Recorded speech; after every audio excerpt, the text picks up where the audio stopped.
Bonsoir, bienvenue dans le Grand News en ce 20 février. La une ce soir, les titres: à Amiens, la cour d'un établissement catholique privé est devenue la cible de poubelles à ciel ouvert. Des parts d'immeubles environnants, des déchets jonchent un toit terrasse en bas d'un immeuble de quartier Étouvie. Cela se passe à Amiens, à proximité de la cour de l'école maternelle privée Monseigneur Cuminal. Nous essaierons de vous détailler au mieux ces informations tout à l'heure après les titres. Un homme a écopé de 18 mois de prison, dont 12 avec sursis, pour avoir brûlé à plusieurs reprises les possessions d'un de ses voisins avec lequel il avait eu un différend sur son compte Facebook. La police de la Charente-Maritime a rapporté une histoire qui a commencé au coin d'une rue et qui a évidemment fini au tribunal. Ces dernières années, plusieurs enfants adoptés en France, aujourd'hui devenus adultes, ont témoigné des difficultés pour accéder à leurs origines, voire de procédures frauduleuses lors de leur adoption. L'avocat lillois Maître Jean-Yves Moyard, alias Maître Mo, est décédé à l'âge de 52 ans. Le pénaliste tenait un long blog très suivi des chroniques judiciaires. Une pluie d'hommages lui est rendue sur les réseaux sociaux Twitter. Lundi soir, 3 hommes tentent de voler un coffre-fort avec armes à Jarville. Ils s'enfuient et tombent sur un contrôle de police. Un septuagénaire mis en examen pour des coups mortels portés sur sa compagne, placé en détention provisoire. Le suspect encourt encore 30 ans de réclusion criminelle.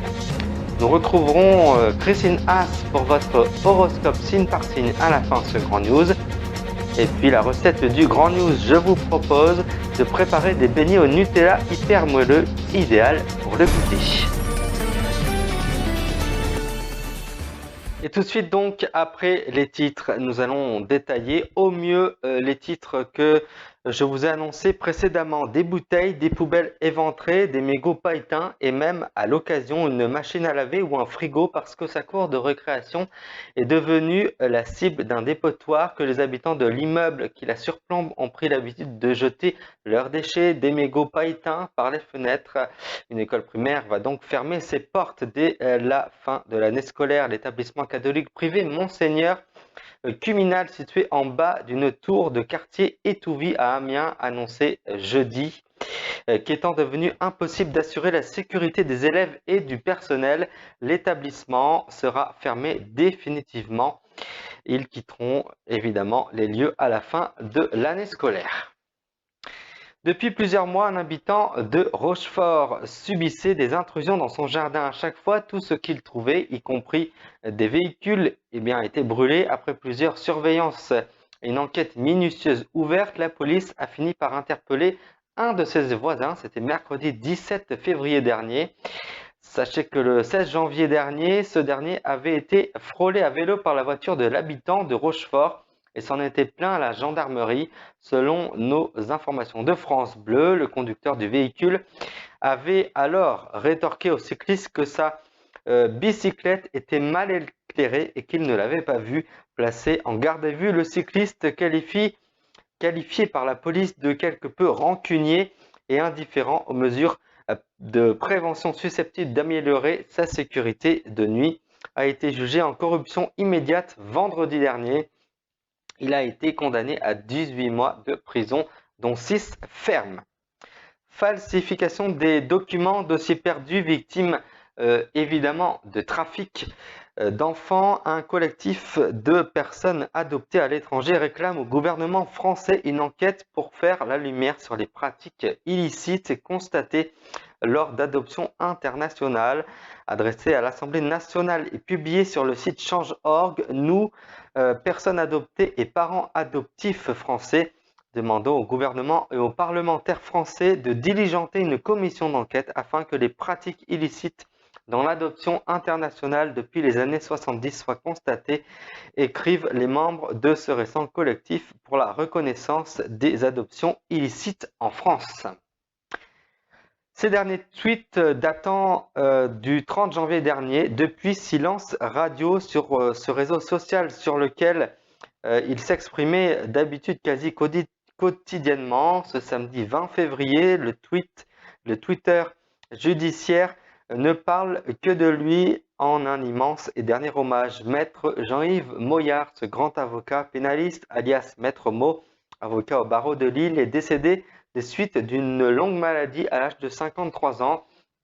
Avocats, journalistes, acteurs du monde judiciaire ont été nombreux à partager leur tristesse, à l'image du célèbre pénaliste Maître Franck Berton, lui aussi lillois, 30 ans sur le même chemin rude et laborieux de la justice. Ta voix, tes rires, tes blagues, bref, ton fameux talent apportait de la légèreté là où on souffrait, de la poésie là où les espoirs manquaient. En début de soirée, le garde des Sceaux, Éric Dupond de Moretti, a à son tour réagi sur Twitter. Je viens d'apprendre le décès de mon ami, maître Jean-Yves Moyard, aux côtés de qui j'ai exercé au barreau de Lille et durant les 30 années dernières. Cette nouvelle me remplit de tristesse. À cet instant, je pense à sa famille et à ses proches. Son humanité et son talent nous manquent déjà, a écrit l'ancien avocat, donc Éric Dupond de Moretti. C'est une histoire à rebondissement rapportée jeudi 18 février dernier par la police nationale de Meurthe-et-Moselle sur son compte Twitter et détaillée par nos confrères de l'Est républicain. Dimanche 14 février dernier, 3 hommes, dont un armé d'un fusil de chasse, sonnent à la porte d'un appartement de la petite ville de Jarville-la-Malgrande. Ils escomptent voler le coffre-fort de leur connaissance, mais sont surpris de se retrouver face à une femme et tournent les talons. Le lendemain des faits, 2 des 3 individus se présentent à nouveau à l'appartement du couple pendant que le troisième fait le guet dehors. L'homme qui leur ouvre sort avec un marteau et poursuit le duo qui prend la fuite immédiatement en voiture avant d'être arrêté vers 22 heures avenue de Strasbourg à Nancy, où étaient postés des policiers de la brigade canine dans le cadre du contrôle, bien sûr, du couvre-feu. Les 2 individus, bientôt rejoints par le troisième, sont interpellés et placés en garde à vue. Bien sûr, évidemment, affaire à suivre dans le Grand News dans les prochaines semaines, si nous avons d'autres informations. Tout de suite, parlons à présent de ce septuagénaire qui a été mis en examen pour des violences ayant entraîné la mort de après la découverte du corps de sa compagne à Charmes dans les Vosges. Annoncé vendredi 19 février, le procureur de la République d'Épinal, Nicolas Herz, dans un communiqué, le suspect a reconnu, bien sûr, lors de sa garde à vue, avoir pu se montrer parfois violent envers la victime, sa propre victime, sa femme, sa compagne, était placée en détention provisoire. La victime, une femme âgée de 47 ans, avait été découverte sur son lit, morte, inanimée, mercredi 17 février, par les gendarmes alertés la veille par 2 voisines, a expliqué Nicolas Herz, précisant qu'il s'agissait d'une personne placée sous curatelle renforcée qui disposait bien sûr d'un logement, mais vivait avec le mis en cause, lui aussi placé sous curatelle renforcée. L'autopsie pratiquée jeudi 18 février n'a pas permis au médecin légiste de se prononcer sur les faits avec certitude sur la cause exacte du décès de cette jeune femme de 47 ans. Cependant, le corps présentait plusieurs hématomes, des fractures costales qui pouvaient avoir été provoquées par des coups mortels ou une compression violente, mais sans certitude, a précisé le magistrat durant l'enquête qui a été ouverte. Et tout de suite, voici l'horoscope signe par signe, signé Christine.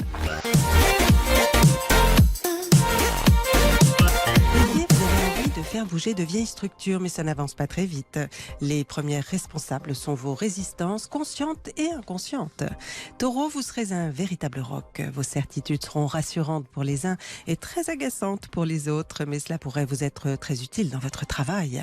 Gémeaux, mettez-vous la tête en vacances, même si vous ne bougez pas de chez vous. Et si vous avez la chance de partir, essayez de laisser vos petits et gros soucis derrière vous. Cancer, vous évoluez à vitesse grand V, surtout si vous êtes de juin. Et si la situation vous déplaît pour le moment, vous pouvez être sûr qu'à terme, vous en serez très content. Lion, il y aura du bien-être et de la détente au programme de cette semaine, certains se trouvant en vacances, à moins que votre situation financière ne s'améliore. Vierge, né en août, vos défenses sont un peu affaiblies en ce moment, vous êtes plus influençable que d'habitude et votre sens critique n'est plus aussi pointu. Balance, vous aurez très envie de changer votre routine et les vacances seront les bienvenues même si vous ne partez pas. Vous avez de toute façon d'agréables projets. Scorpion, le ciel vous sourit et la prochaine association du Soleil et de Jupiter, la planète de chance, pourrait vous valoir une proposition, un contrat, un engagement. Sagittaire, né en novembre et en particulier au début des années 70, il y a une sorte de tempête dans votre vie, vous remuez votre passé et ouvrez les yeux sur certaines choses. Capricorne, les échanges seront au premier plan de la semaine pour le second décan. Le problème, c'est que vous n'aurez pas affaire à des interlocuteurs prêts à accéder à vos demandes. Verseau, vous serez très réceptif et intuitif, mais évitez si possible de vous laisser phagocyter par les problèmes des autres. Ils ne tiendront hélas pas compte de vos limites. Poisson, vous serez bien trop idéaliste et certains ne verront pas le fossé qui sépare leurs rêves de la réalité. Toutefois, si vous êtes artiste, vous ne manquerez pas d'inspiration. Je vous Bonne propose journée. tout de suite de préparer des beignets au Nutella hyper moelleux, idéal pour le goûter. Vos enfants seront ravis. C'est la recette du Grand News et c'est tout de suite pour vous.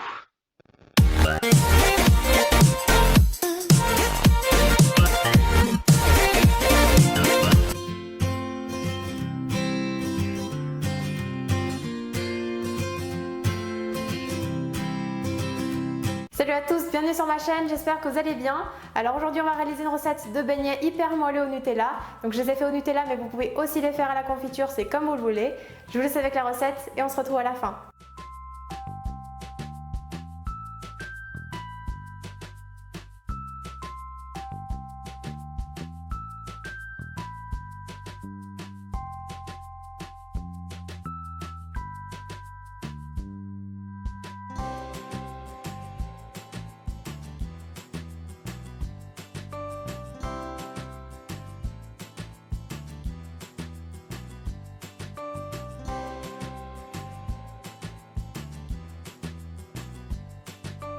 On commence tout d'abord par diluer la levure sèche dans le lait tiède et on laisse reposer 10 minutes.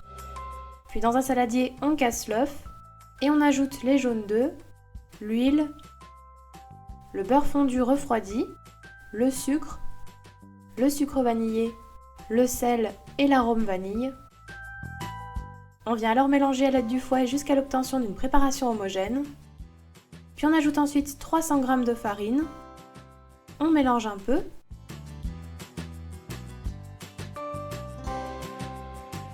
Et on incorpore également le mélange lait-levure. On va alors travailler le tout jusqu'à l'obtention d'une pâte lisse et homogène.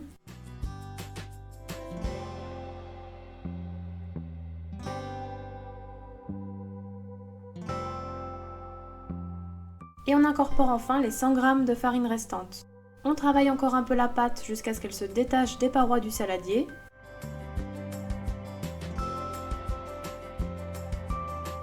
Puis on la renverse sur un plan de travail fariné. Et on pétrit quelques minutes pour obtenir une boule de pâte lisse, homogène et qui ne colle plus aux mains.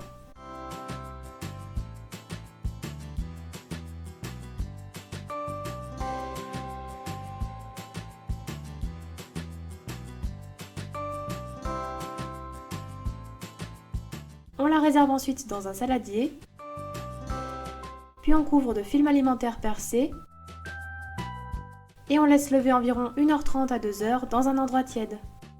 Après repos, notre pâte a bien doublé de volume, on retire alors le film alimentaire, on farine un petit peu la surface et on vient la dégazer.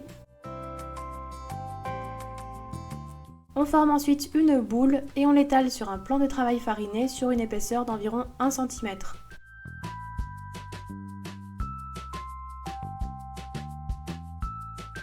Une fois étalé, on découpe des cercles à l'aide d'un emporte-pièce.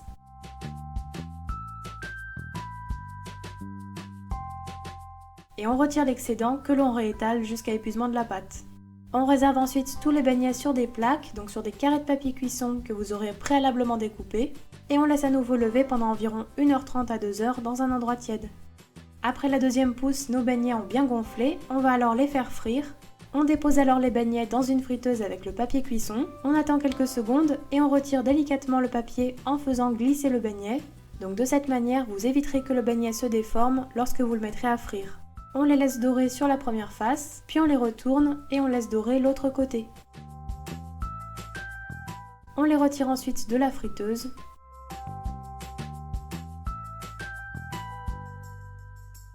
Et on les réserve sur du papier absorbant.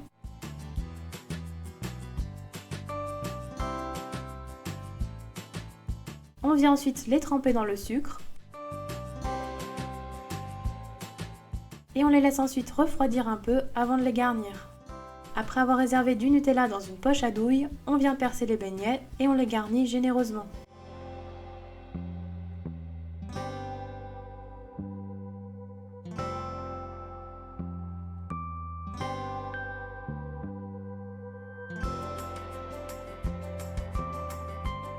Et voilà, la recette est terminée, je vous souhaite à tous un bon appétit.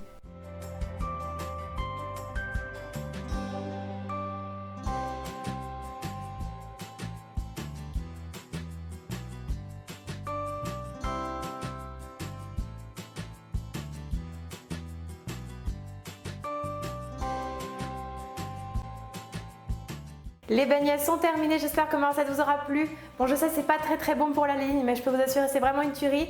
N'hésitez pas à les tester, ils sont vraiment très moelleux. Laissez-moi des gros pouces bleus si vous avez aimé ma vidéo. N'hésitez pas non plus à la partager. Moi je vous dis à très vite dans de prochaines recettes gourmandes.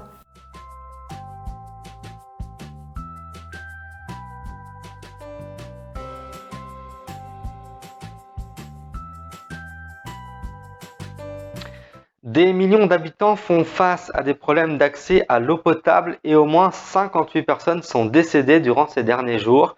Le président américain Joe Biden a déclaré ce samedi l'état de catastrophe majeure, des températures glaciales descendant jusqu'à moins 18 degrés, des morts, des canalisations gelées, des coupures d'électricité, des routes verglacées et des automobilistes en perdition. C'est la terrible équation à laquelle ont dû faire face aujourd'hui toute une partie de la semaine d'ailleurs. Les habitants du Texas, ils ont été confrontés à la pire vague de froid jamais mesurée depuis 1909, il y a plus de 100 ans. Joe Biden, le président américain, a déclaré l'état de catastrophe majeure ce samedi. Le gouvernement fédéral a envoyé des générateurs, des couvertures, de l'eau et d'autres approvisionnements essentiels, a-t-il tweeté. Ce soir, alors que le soleil fait son grand retour, les habitants commencent à mesurer l'étendue inouïe des dégâts. Au lendemain de l'agression mortelle du responsable du centre d'accueil pour demandeurs d'asile, la procureure Paul-Cécile Jansac s'est exprimée ce samedi lors d'une conférence de presse. La magistrate a annoncé que la garde à vue du suspect avait donc été prolongée et que ce dernier serait présenté à un juge d'instruction demain dimanche. Il devrait être mis en examen et placé en détention provisoire. Voilà, puis avant de complètement vous quitter, je vous rappelle évidemment la principale information que nous vous avons détaillée ce soir. L'avocat lillois Maître Jean-Yves Moyard, dit alias Maître Mo, est décédé à l'âge de 53 ans. Le pénaliste tenait un long blog très suivi de chaque chronique judiciaire. Une pluie d'hommages lui a été rendue sur Twitter. Il combattait une longue maladie depuis de nombreuses années. Voilà, c'est la fin de ce grand news. Merci à vous de l'avoir suivi. J'aurai un grand plaisir à vous retrouver bien sûr samedi prochain pour d'autres informations. Merci de nous rester fidèles. Je vous souhaite un très bon samedi soir, un bon dimanche pour demain et une très belle semaine un peu en avance. Merci de nous rester fidèles. On se donne rendez-vous bien sûr samedi prochain. J'embrasse toute l'équipe de Biorélis. Merci.